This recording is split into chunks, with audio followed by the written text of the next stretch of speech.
കേരളത്തിൽ തിരഞ്ഞെടുപ്പ് പോരാട്ടം ആവേശകരമായി മുന്നോട്ട് പോവുകയാണ്. അപ്പോൾ ഈ ഒരു അവസരത്തിൽ നമ്മുടെ തിരഞ്ഞെടുപ്പ് വിശേഷങ്ങളും കാര്യങ്ങളൊക്കെ പങ്കുവയ്ക്കാനായി നമ്മുടെ BJP വൈസ് പ്രസിഡന്റായ അബ്ദുൽ സലാം സാർ നമ്മളോടൊപ്പം ഉണ്ട്. നമസ്കാരം സാർ. നമസ്കാരം. നമ്മുടെ തിരഞ്ഞെടുപ്പ് പ്രചാരണങ്ങളൊക്കെ എങ്ങനെ പോകുന്നു? ഇതിപ്പോ ഹീറ്റ് കൂടി വരുന്ന ബോയിൽ ചെയ്യുന്നുണ്ട്. ഇനി 7 ദിവസമല്ലേ ഉള്ളു. ലോക്കൽ ബോഡി ആദ്യത്തെ ഫേസ് 9th, അത് കഴിഞ്ഞ് 11th.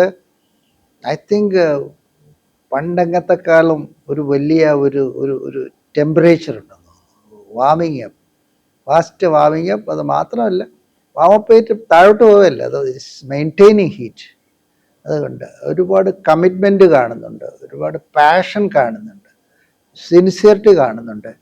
എനിക്കൊന്ന് ഇതൊക്കെ ഞങ്ങളെ സംബന്ധിച്ചിടത്തോളം, ഞങ്ങളുടെ പാർട്ടിയെ സംബന്ധിച്ചിടത്തോളം, ഞങ്ങളുടെ leader, national leader, prime leader, ഞാൻ പറയുന്നത് സൂര്യ തേജസ് ഉള്ളൊരു ലീഡറാണ് ഞങ്ങൾക്കുള്ളത്. ആ സൂര്യൻ്റെ പ്രകാശവും ആ സൂര്യൻ്റെ എന്താ പറയുക എനർജിയും ഇങ്ങോട്ട് പെർക്കുലേറ്റ് ചെയ്ത് താഴെ ഏറ്റവും വരെ വരുന്നുണ്ട്. അത്ര പവർഫുൾ ആയിട്ടാണ് പുള്ളി കാര്യങ്ങൾ ചെയ്യുന്നത്. ഒരു അത്ഭുതമായിട്ടാണ് ഞങ്ങളുടെ നേതാവുള്ളത്. ഇപ്പോൾ പണ്ട് ഗുജറാത്തിൻ്റെ അത്ഭുതമായിരുന്നു, ഗുജറാത്തിൻ്റെ അത്ഭുതത്തിന് പിന്നെ നാഷണലിൻ്റെ അത്ഭുതമായി, ഇപ്പം ലോകത്തിൻ്റെ അത്ഭുതമായി. അത് കാണുന്നില്ലേ? G20 എവിടെ നോക്കിയോ, എവിടെ ചെന്നാലും the centre of attraction is our leader. നമുക്ക് സന്തോഷം തോന്നുന്ന കാര്യമല്ലേ അത്? അതെ. ഉണ്ട്. വി ആർ ജസ്റ്റ് എന്താ പറയണത്, we are just increasing the heat of election propaganda. Ultimately Rajeev ഇങ്ങോട്ട് ട്രിവാൻഡ്രത്തൊക്കെ അയച്ചത് ഒരു സ്പെഷ്യൽ അസൈൻമെന്റ് കൊടുത്തിട്ടാണ് വിട്ടത്. Kerala is a beautiful place. നല്ല മനുഷ്യർ, നല്ല മണ്ണ്, നല്ല കാലാവസ്ഥ, ബുദ്ധിശക്തിയുള്ള ആൾക്കാർ, എല്ലാത്തിലും പ്രൊആക്റ്റീവായിട്ട് കാര്യങ്ങൾ ചെയ്യുന്നവർ, നന്മയുള്ളവർ. ആ സ്റ്റേറ്റിന് നമുക്ക് കേരളത്തിലെ നമുക്ക് ഇന്ത്യയുടെ ഒരു മോഡൽ സ്റ്റേറ്റാക്കി മാറ്റണം. എന്നിട്ട് നമുക്ക് കാണിച്ചു കൊടുക്കണം മറ്റുള്ളവർക്ക്, യെസ്, ഇങ്ങനെ നമുക്ക് ചെയ്യാൻ പറ്റും. അതിന് പറ്റിയൊരു ഫെർട്ടൈൽ ഫീൽഡാണ് കേരളം. അത് അമിത്ഷാജിന്റെ ടാർഗറ്റിലേക്ക് എത്തുക. ഇങ്ങനെ അതിനൊരു കാര്യമുണ്ട്. എനിക്ക് വേണമെങ്കിൽ ചിലപ്പോഴൊക്കെ ഇങ്ങനെ കിടന്നിങ്ങനെ കാണുമ്പോഴും ഇതിൻ്റെ പൾസ് കാണുമ്പോഴും ഒക്കെ എനിക്ക് തോന്നാറുണ്ട്, ചിലപ്പോൾ അതൊക്കെ വെച്ച് പോകുമെന്നും തോന്നാറുണ്ട്. കാര്യം കാലാവസ്ഥ അത്രയ്ക്ക് നല്ലതെന്ന് പറഞ്ഞു കഴിഞ്ഞാൽ മോഡിജിയുടെ ഒരു മോഡി ഇഫക്റ്റ് എന്നാണ് ഞാൻ പറയുന്നത്. മോഡിജിയുടെ effect of Modiji, that is there not only across India, beyond boundaries. അത് കഴിഞ്ഞിട്ട് അദ്ദേഹം രാജീവ്ജി ഇവിടേക്ക് അയച്ചപ്പോഴത്തേക്ക് is another Modi, mini Modi എന്ന് എനിക്ക് തോന്നിയിട്ടുണ്ട്. അദ്ദേഹത്തിൻ്റെ വിഷനും, അദ്ദേഹത്തിൻ്റെ മിഷനും, അദ്ദേഹത്തിൻ്റെ പാഷനും, അദ്ദേഹത്തിൻ്റെ ഡൈനമിക് ആയിട്ടുള്ള ആക്ഷനും, പിന്നെ ഡിസിഷൻ മേക്കിംഗ് ഒക്കെ കാണുമ്പോഴത്തേക്ക് എനിക്ക് തോന്നിയിട്ടുണ്ട് it's A true replica of Modi. അപ്പോൾ ഞാനിങ്ങനെ ആഗ്രഹിക്കും മോഡിജി അറ്റ് ഡൽഹി, അവരുടെ mini Modi at Trivandrum, and again another replica at the 3rd level, triple engine അടിച്ച്, local body engine 1, state level body engine 2, central government engine 3, triple എഞ്ചിനിൽ അങ്ങോട്ട് പോയാൽ കഴിഞ്ഞ 65 കൊല്ലം, 65 എന്ന് ഞാൻ പറഞ്ഞത് മോഡിജി വരുന്നതിന് മുമ്പുള്ള 65 കൊല്ലത്തിൻ്റെ ആ സ്ലോ ഗ്രോത്ത് അത് കവർ ചെയ്തിട്ട് നമ്മൾ ആമയും മുതലും കൂടെ ഓടിയെന്ന് പറയുന്നില്ലേ, അത് കവറപ്പ് ചെയ്ത് മുന്നോട്ട് പോകാൻ പറ്റും. അങ്ങനെ വന്നില്ലെങ്കിൽ വരാൻ പോകുന്നത്, ഞാൻ പറയേണ്ട കാര്യമൊന്നുമില്ല. ഞാൻ ഇപ്പോഴത്തെ ഭരണക്കാരെയും 10 കൊല്ലം ഭരിച്ചവരെ പറ്റിയൊക്കെ ഞാനൊന്നും പറയുന്ന അർത്ഥമില്ല. കാര്യം എല്ലാവർക്കും അറിയാവുന്ന കാര്യമാണ്. നമ്മൾ തീരുമാനിക്കേണ്ടത് it's A very important moment. Electorate ചുമ്മാ നമ്മൾ തരുന്ന കൊച്ചു പെൻഷനും കൊച്ചു കിറ്റും വാങ്ങി ഇരിക്കണമോ? ഇലക്ഷൻ ആവാൻ നേരത്ത് വരുന്ന ഒരുപാട് വാഗ്ദാനങ്ങൾ, വെറുതെ മോഡിജിയുടെ ഫിലോസഫി എന്താണെന്നറിയാം. ചെയ്യാവുന്നത് പറയുന്നത് ചെയ്യുക. ചെയ്യുക എന്ന് പറഞ്ഞാൽ എപ്പോഴെങ്കിലും ചെയ്യാല്ല, ആ സമയത്ത് ചെയ്യുക. എല്ലാത്തിനും അദ്ദേഹത്തിൻ്റെ എല്ലാ പ്രോഗ്രാമുകളും നിങ്ങൾ നോക്കിയാൽ computerised, programmed, scheduled, time bound. അത് പറഞ്ഞപ്പോഴാണ് ഞാനിപ്പോ ഈ ഒരു മാനിഫെസ്റ്റോ കണ്ടപ്പോൾ തന്നെ കറക്റ്റ് ഇതുപോലൊരു എന്താ പറയുക വിഷൻ, ഇങ്ങനൊരു പ്ലാൻ വേറൊരു നമ്മുടെ മുന്നണികളൊന്നും നൽകിയിട്ടില്ല. അതായത് കറക്റ്റ് വർഷം തോറും വികസന റിപ്പോർട്ട് കാർഡ്, വർഷം തോറും ബജറ്റ് റിപ്പോർട്ട് കാർഡ്, അങ്ങനെ 7 നയങ്ങളാണ് മുന്നോട്ട് വെക്കുന്നത്. അപ്പോൾ ഇതൊക്കെ എവിടെ നിന്നാണ് നമുക്ക് ഈ ഒരു എന്താ പറയുക ഇതിന്റെയൊക്കെ ഒരു പ്രോത്സാഹനം അല്ലെങ്കിൽ ഒരു മാതൃക? നിങ്ങൾ മനസ്സിലാക്കേണ്ടത്, India A sovereign democratic nation. ഇന്ത്യയുടെ സൈസിനെ പറ്റി നമ്മൾ കുടുംബമാണ് ഒന്ന്. ആ കുടുംബത്തിൽ ഒരർത്ഥത്തിൽ ഞാൻ പറയും 28 മക്കളും 8 കൊച്ചുമക്കളും എന്ന് പറയും, 28 8 36 28 അങ്ങനെ ഞാൻ പറയാറുണ്ട്. വേറൊരർത്ഥത്തിൽ ഞാൻ പറയാറുണ്ട് വലിയ ഒരു അപ്പൻ ഡൽഹിയിലും 146 കോടി മക്കള് രാജ്യത്തൊന്നും അങ്ങനെയും കാണാറുണ്ട് ഞാനതിനെ. ഇദ്ദേഹം കഴിഞ്ഞ് 25 കൊല്ലം അദ്ദേഹം നടത്തിയ സ്പീച്ചസിൽ ഞാൻ ഇടയ്ക്കിടയ്ക്ക് ChatGPT കയറും. ChatGPTയിൽ കയറിയിട്ട് ഒരു ചോദ്യം ചോദിച്ചു. ആദ്യം ചോദിച്ചു, I would like to know the most spelt out master stroke words of Modiji over the last 25 years. You go to the 25 years of different speeches, pick up the master stroke words. അതാണ് അടുത്തിട്ട് അതൊന്ന് arrange ചെയ്യാൻ പറയും. ഇനി നമ്മൾ check again 2-3 പ്രാവശ്യം check ചെയ്തപ്പോൾ I got A final list. അതിൽ ആദ്യം എഴുതിയിരിക്കുന്ന വേർഡ് ആണ് കാണേണ്ടത്. എല്ലാവരും മനസ്സിലാക്കേണ്ടത് ഇൻക്ലൂഷൻ. ആൾക്കാർക്ക് ഇൻക്ലൂഷൻ എന്ന് പറയാൻ മനസ്സിലാവത്തില്ല. ഇൻക്ലൂഷൻ സിമ്പിൾ ടേംസിൽ ഞാൻ പറയുകയാണെങ്കിൽ മോഡിജി ഇൻക്ലൂഷൻ എന്ന് പറഞ്ഞു കഴിഞ്ഞാൽ 146 കോടി മക്കളെയും ചേർത്തുള്ള ഇൻക്ലൂഡ് ചെയ്തിട്ടുള്ള പരിപാടിയാണ്. 328 million hectare ഓഫ് ലാൻഡ് എന്ന് പറഞ്ഞാൽ 28-8-36 28 സ്റ്റേറ്റ് 8 UTയും ചേർത്ത് പിടിച്ചുകൊണ്ടുള്ളതാണ്. The entire nation, the entire people. അദ്ദേഹത്തിൻ്റെ ആദ്യത്തെ 4 വാക്കുകളുള്ള സ്ലോഗൻ അറിയാമല്ലോ, സബ്കാ സാത്ത്, സബ്കാ വികാസ്, സബ്കാ വിശ്വാസ്, സബ്കാ പ്രയാസ്. അതിപ്പോ ലോകം മൊത്തം അഡാപ്റ്റ് ചെയ്ത് കഴിഞ്ഞു. അതുകൊണ്ട് ഞാൻ പറഞ്ഞത് അദ്ദേഹത്തിന്റെ ആ ഫിലോസഫിയിൽ അദ്ദേഹം പറഞ്ഞത് 1 inch of land should be left uncared or untouched. 1 individual out of 146 crores should be left, should be cared, should be embraced, should be attended to എന്ന് പറയുന്ന ആ ഒരു മോട്ടോ വെക്കുകയും നമ്പർ 1 ആ വിഷനാണ് കാണുന്നത്. പിന്നെ എനിക്ക് തോന്നിയത് അദ്ദേഹം പറയണത് ഏത് പ്രൈം മിനിസ്റ്റർ വന്നിട്ട് പറഞ്ഞിട്ടുണ്ട്, 13-14 പ്രൈം മിനിസ്റ്റർമാർ ഇൻഡിപെൻഡൻസിന് ശേഷം ഇങ്ങോട്ട് വന്നപ്പോഴത്തേക്ക് ആദ്യമായിട്ടൊരു പ്രൈം മിനിസ്റ്റർ പറയുന്ന ചുമ്മാ അല്ല പറയണത്, സയൻറ്റിഫിക് ആയിട്ട് സ്റ്റഡി ചെയ്ത് എൻ്റെ പ്രൊഫഷണൽസിനെ ഇരുത്തിയിട്ട് യെസ് നമുക്ക് 100 കൊല്ലം കഴിയുമ്പോഴത്തേക്ക് സ്വാതന്ത്ര്യത്തിൻ്റെ 2047 എത്തുമ്പം നമ്മുടെ മക്കളെല്ലാം ഡെവലപ്ഡ് നേഷനിൽ ഉണ്ടാവണമെന്ന് പറഞ്ഞ് ഏത് പ്രൈം മിനിസ്റ്റർ ഉണ്ട്? സെറ്റ് ചെയ്തിട്ട് അദ്ദേഹം സെറ്റ് ചെയ്ത് 20-22 ലക്ഷം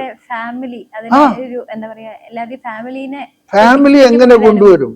അപ്പൊ എല്ലാവരും 2047 100 കൊല്ലം വികസിത് ഭാരത് ചുമ്മാ നടക്കത്തില്ല. വികസിത് ഭാരത് എന്ന് പറയുമ്പോഴത്തേക്ക് വികസിത് എന്ന് പറയുമ്പോൾ ഡെവലപ്ഡ് എന്നിപ്പോൾ നമ്മൾ സോ കോൾഡ് ഡെവലപ്ഡ് നേഷൻസ് ഏതാ? പ്രൈമർലി US UK പോലെയുള്ള യൂറോപ്യൻ നേഷൻസ്, ജപ്പാൻ അങ്ങനെയൊക്കെയുള്ള രാജ്യങ്ങളല്ലേ. അപ്പം on par with such so called nations അവൻ്റെ ഇൻഫ്രാസ്ട്രക്ചർ, അവൻ്റെ എക്കണോമിക് ആക്ടിവിറ്റി, അവൻ്റെ ഹാപ്പിനെസ്, അവൻ്റെ വെൽനെസ്, എൻവയോൺമെന്റൽ upgradation, infrastructure upgradation, human upgradation, income generation, employability, employment, everything എല്ലാം കൂടെ വന്നിട്ട് ആ ഒരു ഗ്ലോബൽ ഹാപ്പിനെസ് വയ്ക്കുകയാണെങ്കിൽ ഗ്ലോബൽ ഇന്നിപ്പോൾ 820 കോടി ജനമുണ്ട്. 820 കോടി ജനവും ഹാപ്പി ആവുക എന്നുള്ളൊരു കോൺസെപ്റ്റ്. ഇന്ത്യയിലേക്ക് വന്നു കഴിഞ്ഞാൽ 146 കോടി ജനവും ഹാപ്പി ആവുക എന്നൊരു കോൺസെപ്റ്റ്. കേരളത്തിലേക്ക് വന്നാൽ 3.6 കോടി ജനങ്ങളും ഹാപ്പി ആവുന്നുള്ള കോൺസെപ്റ്റ്. സിമ്പിൾ എക്സാമ്പിൾ പറയാം. നമ്മളിപ്പോൾ വീട്ടിലെ അപ്പൻ, എൻ്റെ അപ്പനൊക്കെ വളരെ ശക്തരായ അപ്പനായിരുന്നു. ഞങ്ങൾ 10-9 മക്കളുമൊക്കെ ഉണ്ട്, 10-12 ഏക്കർ സ്ഥലമൊക്കെ ഉണ്ട്. ആ മനുഷ്യൻ 24 മണിക്കൂർ ആഗ്രഹിക്കും എമ്മാരെ എല്ലാവരെയും പഠിപ്പിക്കണം, എല്ലാവരും കല്യാണം കഴിയും, എല്ലാവർക്കും വീട് വെച്ചു കൊടുക്കണം, എല്ലാവരെയും സമൃദ്ധി, അവനും അവൻ്റെ മക്കളും കൊച്ചും. ഈ ഒരു കോൺസെപ്റ്റ് അല്ലേ മോഡിജി നോക്കണത്? Modiji is looking for the next generation. അങ്ങനെയല്ലേ ഇന്ന് അദ്ദേഹം സാറിപ്പോ ഈ ഒരു ഇംഗ്ലീഷിനെ പറ്റിയൊക്കെ പറഞ്ഞപ്പോഴാണ് എനിക്ക് കാര്യം ഓർമ്മ വന്നത്. അതായത് ഞാൻ തവണ ഒരു ട്രെയിനിൽ യാത്ര ചെയ്യാണ്. അപ്പോൾ എൻ്റെ അടുത്തിരിക്കുന്ന ഒരു പ്രായമായിട്ടുള്ള ഒരു മനുഷ്യൻ പറയാണ്, മോദി ഇനി ഒരു തവണയും കൂടി അധികാരത്തിൽ വന്നു കഴിഞ്ഞാൽ നമ്മളൊക്കെ പാകിസ്ഥാനിലേക്ക് പോകേണ്ടി വരും. മുസ്ലിമാണ് പുള്ളി. ഒരു പറയാണ് വലിയ ആശങ്കയോടെ, അപ്പൊ പറയാണ് നമ്മൾ ഇനി മിക്കവാറും പാകിസ്ഥാനിലേക്ക് പോകേണ്ടി വരും, നമുക്ക് നമ്മുടെ മണ്ണിൽ ജീവിക്കാൻ സാധിക്കില്ല. അപ്പോൾ ആ ഒരു ന്യൂനപക്ഷങ്ങളെ അത്രത്തോളം തെറ്റിദ്ധരിപ്പിക്കുന്ന ഒരു അവസ്ഥയാണ് ഇവിടെ ഉള്ളത്. RSS ശരിയല്ല, BJP ശരിയല്ല, അവരൊക്കെ വെറും വർഗീയ പാർട്ടികളാണ്. അപ്പോൾ ആ ഒരു തെറ്റിദ്ധാരണ എങ്ങനെയാണ് മറികടക്കുക, അല്ലെ ഇവരിൽ നിന്ന് മാറ്റുക? കുട്ടി ഇതിലൊരു അനലൈസ് ചെയ്ത് നോക്കുക, ഇതിനൊരു അനാട്ടമിയും ഇതിന്റെ ഫിസിയോളജി ഒക്കെ പഠിക്കുക. ഈ സോർട്ട് ഓഫ് അലിഗേഷൻസ് ഇതാരാ ചെയ്യുന്നത്? ഇത് ചെയ്യുന്നത് നമുക്ക് എപ്പോഴും ഒരു ഓപ്പോസിഷൻ ടീം ഉണ്ടല്ലോ. ഓപ്പോസിഷൻ ടീം പറയുമ്പോഴത്തേക്ക് ഈ പൊളിറ്റിക്സ് പറയുക എന്ന് പറയുക ഇന്നത്തെ കോൺസെപ്റ്റ് എന്താണെന്നറിയാം. പൊളിറ്റിക്സ് എന്ന് പറഞ്ഞാൽ what is politics which I have learn politics പഠിച്ചിട്ടുള്ളത്. പൊളിറ്റിക്സ് ഒരു സയൻസാണ്. ആ സയൻസിൽ ഒരു രാജ്യത്തിൻ്റെ പൊളിറ്റിക്സ് എന്ന് പറഞ്ഞാൽ ആ രാജ്യത്തിൻ്റെ റിസോഴ്സസ്, അത് മണ്ണ്, വെള്ളം, ബയോഡൈവേഴ്സിറ്റി, ഹ്യൂമൻ ബീയിങ്, ഇതെല്ലാത്തിനെയും കൂടെ ആ പോപ്പുലേഷനെ സെൻട്രിക് ആയിക്ക് അവരുടെ ഡെവലപ്മെൻറ്റിനും അത് യൂട്ടിലൈസ് ചെയ്ത് അവരെ ഉന്നമനവും അവരുടെ എക്കണോമിയും അവരുടെ ഹാപ്പിനെസ് ഓഫ് ലൈഫ് വരത്തക്ക രീതിയിൽ management of resources by elected people. അതാണ് ഡെമോക്രാറ്റിക് പൊളിറ്റിക്സ്, അതാണ് റിയൽ പൊളിറ്റിക്സ്. പക്ഷെ നമ്മളിന്ന് പ്രാക്ടീസ് ചെയ്യുന്ന പൊളിറ്റിക്സ് എന്ന് പറഞ്ഞാൽ if you are opposition party, നിങ്ങളുടെ ജോലി എന്ന് പറഞ്ഞാൽ നിങ്ങളുടെ പൊളിറ്റിക്സ് എന്ന് പറഞ്ഞാൽ ഞാൻ എന്ത് നന്മ ചെയ്താലും പാല് കൊടുത്താലും അത് വിഷമാണെന്ന് പറയാം, കള്ളം പറയുക.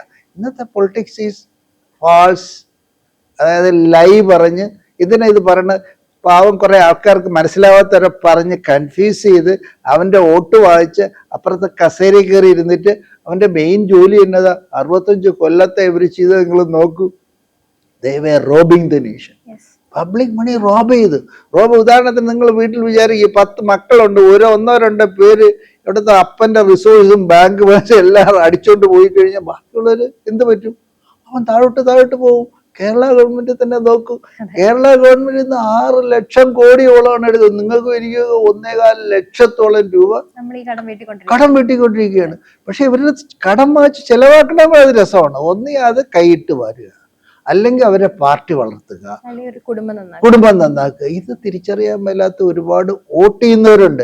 ഈ പറഞ്ഞില്ലേ മോഡിജി വന്നാൽ, ഞാൻ ചോദിക്കുന്നു, മോഡിജി വന്നാൽ നമ്മൾ പാകിസ്ഥാനിൽ പോകണമെന്ന് പറയും. നമ്മുടെ CAA അങ്ങനെ പറഞ്ഞിട്ടാണ്. ഇപ്പൊ SIR കൂടി വോട്ട് ചോരി എന്ന് പറഞ്ഞ് അവസാനം ഒടുവിൽ SIR വന്നപ്പോ വീണ്ടും അതിനെ ഭയങ്കര വളച്ചൊടിക്കുന്ന ഒരു കാഴ്ചയല്ലേ നമ്മൾ കണ്ടത്. അതാണ് ഞാൻ പറയാം, ഈ പൊളിറ്റിക്സ് എന്ന് പറഞ്ഞാൽ കള്ളം പറയുക, ഭരിക്കുന്നവനെ ചീത്തയാക്കുക, വടക്കാക്കുക, എന്നിട്ട് ഇവനെ തെറ്റിദ്ധരിപ്പിക്കുക, എന്നിട്ട് ആ കസേര പിടിക്കുക എന്നുള്ളതാണ്.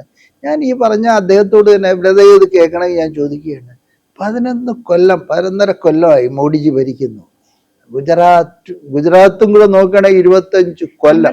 വിദ്യാഭ്യാസ മോഡൽ പഠിക്കാൻ ഗുജറാത്തിലേക്കാ പോകുന്നത്. അപ്പോൾ അതുമല്ല, ഇദ്ദേഹത്തോട് ഞാൻ ചോദിക്കുകയാണ്, ഇത്രയും വർഷമായല്ലോ, 146 കോടിയിൽ 22 കോടിയോളം മുസ്ലിങ്ങളുണ്ടല്ലോ. ഏത് മുസ്ലിമിനാണ് ഒരു തൊലിയിൽ പോലും മോഡിജിയുടെ ആക്ഷൻ കൊണ്ട് പോർലേപ്പിച്ചിട്ടുള്ളത്? അവരങ്ങോട്ടും ഇങ്ങോട്ടും എവിടെയെങ്കിലും കിടന്ന് അടിയുണ്ടാക്കണല്ലേ ഞാൻ പറഞ്ഞത്. ഒരു ഗവൺമെന്റ് ആക്ഷൻ കൊണ്ട് ഏത് മുസ്ലിമിനാണ് അല്ലെങ്കിൽ ഏത് മൈനോറിറ്റിക്കാണ് ഗവൺമെന്റിന്റെ ആക്ഷൻ കൊണ്ട് ഒരു പോർലേപ്പിച്ചിട്ടുള്ളത്? മറിച്ച് നിങ്ങൾ നോക്കൂ, മൈനോറിറ്റി സെൻട്രിക് പ്രോഗ്രാംസും പറഞ്ഞിട്ട് ഏതാണ്ട് 13,000 കോടി രൂപയാണ് പമ്പ് ചെയ്തിരിക്കുന്നത് ഈ മുസ്ലിംസിനും ക്രിസ്ത്യാനിക്കും മറ്റവർക്കും ഉള്ളത്. അവിടെ ഈ ജനം അറിയാത്ത ഒരു വലിയ കാര്യമുണ്ട്. ഞാൻ അടുത്ത കാലത്ത് മനസ്സിലായത്, കോൺസ്റ്റിറ്റ്യൂഷൻ ഒന്നും അധികം പഠിച്ചിട്ടില്ലല്ലോ, ആകെ അറിയാം പ്രിയാമ്പിളും ഇക്വാലിറ്റിയും ജസ്റ്റിസും ഒക്കെ അല്ലേ അറിയണത്. അവിടെ ഒരു ജനറൽ റൈറ്റ്സും ഉണ്ട് സിറ്റിസന്, ഒരു സ്പെഷ്യൽ റൈറ്റും ഉണ്ട്. ജനറൽ റൈറ്റ് എന്ന് പറഞ്ഞാൽ എല്ലാവർക്കും ഈ 146 കോടിക്ക് ഉള്ളതാണ് ഈ ജനറൽ റൈറ്റ്. സ്പെഷ്യൽ റൈറ്റ് എന്ന് പറഞ്ഞാൽ ഈ മൈനോറിറ്റീസിന്, മുസ്ലിം, ക്രിസ്ത്യൻ, പാഴ്സി അങ്ങനെയുള്ളവർക്കുള്ള അവർക്ക് സ്പെഷ്യൽ റൈറ്റ്സ് ഉണ്ട്, സ്പെഷ്യൽ റിസർവേഷൻസ് ഉണ്ട്, അല്ലേ, സ്പെഷ്യൽ അസിസ്റ്റൻസ് ഉണ്ട്, സ്പെഷ്യൽ സ്കോളർഷിപ്സ് ഉണ്ട്. ഇതൊക്കെ കൊടുത്തത് അന്നേ പറഞ്ഞിരുന്നു, ഈ മൈനോറിറ്റീസ് വേദനിക്കരുത്, അവരെ നിങ്ങൾ കെയർ ചെയ്തോളണം, അവർ എണ്ണത്തിൽ കുറവാണ്, അവർ കംഫർട്ടബിൾ ആണ് എന്ന് പറഞ്ഞ് കംഫർട്ടബിൾ ആക്കിയിരുന്നു. I tell you Arunima, India is the fertile land for Muslims and all minorities. I tell you, you go to any nation, anywhere.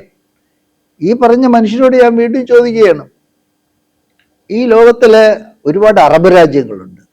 മോഡിജിക്ക് 28ഓളം international highest awards കിട്ടി. 7 ഇസ്ലാമിക് രാജ്യങ്ങൾ എന്താണ്, സൗദി അറേബ്യ എന്താണ്, UAE ആണ്. എന്തുകൊണ്ട് അവർ ഡെക്കറേറ്റ് ചെയ്യുന്നു, ഇദ്ദേഹത്തെ decorate ചെയ്യുന്നു? എന്തുകൊണ്ട് ഇദ്ദേഹത്തെ ഇവർ കെട്ടിപ്പിടിക്കുന്നു? നമ്മളെ ഇവിടുത്തെ കുറെ ഇസ്ലാം മാത്രം ഇങ്ങനെ കണ്ണുമടച്ച് ഇത് പറയുന്നു. അതൊരു വലിയ കഷ്ടമാണ്. ആ കഷ്ടം കൊണ്ട് സംഭവിക്കുന്നത് എന്താണെന്നറിയോ? ഞാൻ ഇപ്പം അടുത്ത കാലത്ത് ഇവരോടൊക്കെ ഞാൻ പറയുന്നൊരു കാര്യമുണ്ട്. നമ്മളിപ്പം കേരളത്തിൽ തന്നെ 95 ലക്ഷം മുസ്ലിങ്ങളുണ്ട്, 75 ലക്ഷം വോട്ടുണ്ട്. ഇതിൽ ഏതാണ്ട് 30 ലക്ഷത്തോളം ഈ കുട്ടികളെന്ന് പറയാൻ ജൻസിയാണ്, 13-നും 28-നും ഇടയ്ക്കുള്ളവർ, അല്ലെങ്കിൽ ഇവരല്ലേ ടെക്കികൾ, ഇവരല്ലേ ആസ്പിറേഷണൽ, ഇവരല്ലേ ഹോപ്പ്ഫുൾ ആയിട്ട് നിൽക്കുന്നത്, ഇവർക്കല്ലേ ജോലി വേണ്ടത്, എംപ്ലോയ്മെന്റ് വേണ്ടത്, അവരല്ലേ ഒരുപാട് എന്താ പറയണത് ആഗ്രഹത്തോടെ ജീവിക്കുന്ന ആൾക്കാർ, വെളിയിൽ പോകാനോ അല്ലെങ്കിൽ ജീവിതത്തെ ഏറ്റവും നല്ല രീതിയിലാക്കാൻ നിൽക്കുന്നത്.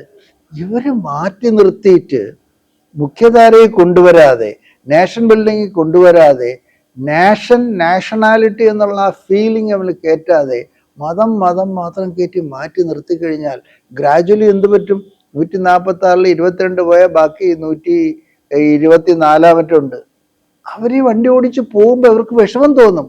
അല്ലെങ്കിൽ നമ്മുടെ അപ്പൻ്റെ ലാൻഡ്, അപ്പൻ്റെ മണ്ണ്, എനിക്കും അവകാശപ്പെട്ട രാജ്യം, എൻ്റെ നേഷൻ, ഇതെൻ്റെ നേഷനാണ്, ഐ എം ഹാപ്പി. വെളിയിൽ പോയി കഴിഞ്ഞാൽ ഞാനും ഹിന്ദുസ്ഥാനിയാണ്, ഹിന്ദുസ്ഥാനിയാണ്.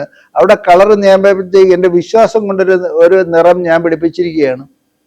പക്ഷെ ബേസിക്കലി DNA വൈസ് ഞാൻ ഇന്ത്യനാണ്. അതുകൊണ്ട് എൻ്റെ കമ്മിറ്റ്മെൻറ്റ് നേഷനോട് കൂടിയാണ്. ഓഫ്കോഴ്സ് എനിക്ക് വിശ്വാസമുണ്ട്, വിശ്വാസം കൊണ്ട് ഞാൻ വ്യത്യസ്തനാണ്, നേഷൻ എൻ്റേത് തന്നെയാണെന്നൊരു തോന്നലും, ആ നേഷൻ ബിൽഡിങ് എൻ്റെ ഉത്തരവാദിത്വമാണെന്നും ഈ നേഷൻ്റെ റിസോഴ്സസ് എനിക്കും അവകാശപ്പെട്ടതാണെന്നും ഈ നേഷൻ്റെ ഭരണത്തിൽ എനിക്കും പങ്കാളിയാവണമെന്ന് പറഞ്ഞുകൊണ്ടും ഡെമോക്രാറ്റിക്കലി എലക്ട് ചെയ്ത ഗവൺമെൻറ്റിനെ അംഗീകരിക്കുന്ന ഫിലോസഫി അംഗീകരിക്കേണ്ടതാണെന്നും അത് ചെയ്യാതെ മാറി നിന്നാൽ എത്ര നാള് ഈ നമ്മുടെ രാജ്യത്തെ മുസ്ലിങ്ങളും പർട്ടിക്കുലർലി മുസ്ലിം യൂത്ത് എത്ര നാൾ ഇവർ മാറി നിൽക്കാൻ പറ്റും? എത്ര പണം ഒറ്റപ്പെട്ടു പോവും? ഞാൻ അടുത്ത കാലത്ത് പറഞ്ഞ ഒരു പോയിന്റ് ഇവിടെ പറയുന്നത്, ഇന്നിപ്പോൾ കേരളത്തിലായാലും ഇന്ത്യയിലായാലും മുസ്ലിങ്ങൾ NDA അല്ലെങ്കിൽ BJPയോട് ചേർന്ന് നിൽക്കേണ്ടത് BJPയുടെ ആവശ്യമല്ല, മുസ്ലിങ്ങളുടെ ആവശ്യമാണ്. NDAയിൽ മുസ്ലിങ്ങൾ ചേർന്ന് നിന്നാലും ഇല്ലെങ്കിലും കേന്ദ്രത്തിലും വളരെയധികം സ്റ്റേറ്റുകളിലും BJP തന്നെ അധികാരത്തിൽ വരും. അത്രയും ഒരു സ്റ്റെബിലിറ്റി, ഒരു നന്മ, വാല്യൂ സിസ്റ്റം ഒക്കെ ഉണ്ടാക്കിയിട്ടുണ്ട്. അതായത് political value system, political purity, ആ പൊളിറ്റിക്കൽ ഗവേണൻസിൻ്റെ നന്മ, ആ ഡിജിറ്റലി ഇൻഫ്യൂസ്ഡ് ക്വിക്ക് ഗവേണൻസ്, ഇതെല്ലാം കൂടെ അദ്ദേഹം കൊണ്ടുവന്നിട്ട് ഒരു അമൃത്, പൊളിറ്റിക്കലിൽ ഒരു അമൃത് കൊണ്ടുവന്നിരിക്കുകയാണ്. ഈ അമൃത് ഓഫ് സ്റ്റൈല് പല രാജ്യങ്ങളും അഡോപ്റ്റ് ചെയ്യാണ് ഇപ്പം. അതുകൊണ്ട് ഞാൻ പറയണത്, ഇന്ന് BJPയോട് അല്ലെങ്കിൽ NDAയോട് ചേർന്ന് നിൽക്കേണ്ടത് മുസ്ലിങ്ങൾ ആവശ്യമാണെന്ന് മനസ്സിലാക്കുക. നിങ്ങൾ ചേർന്ന് നിന്നില്ലെങ്കിലും BJP വരുമെന്ന് മനസ്സിലാക്കുക. അതുകൊണ്ട് നമ്മുടെ നേഷനാണെന്ന് ഉൾക്കൊണ്ടുകൊണ്ട്, നാഷണാലിറ്റിയെ വിശ്വസിച്ചുകൊണ്ട് നിങ്ങൾ ഇതിൽ ഭാഗമാകണം എന്ന് തന്നെയാണ് എനിക്ക് അവരോട് പറയാനുള്ളത്. എന്തായാലും ഇതെല്ലാവരും മനസ്സിലാക്കട്ടെ. അതുപോലെ തന്നെ നമ്മുടെ തിരുവനന്തപുരത്തും അത് മാത്രമല്ല നമ്മുടെ കേരളത്തിലും ഒരുപാട് മാറ്റങ്ങൾ സാധ്യമാകട്ടെ. നമ്മുടെ ജനങ്ങൾക്ക് എല്ലാവർക്കും ഒത്തൊരുമയോട് ചേർന്ന് നിൽക്കാനും സാധിക്കട്ടെ. അപ്പോൾ നമുക്കെല്ലാം ആശംസിച്ചുകൊണ്ടും ആഗ്രഹിച്ചുകൊണ്ടും നമുക്ക് അവസാനിപ്പിക്കാം. Thank you sir.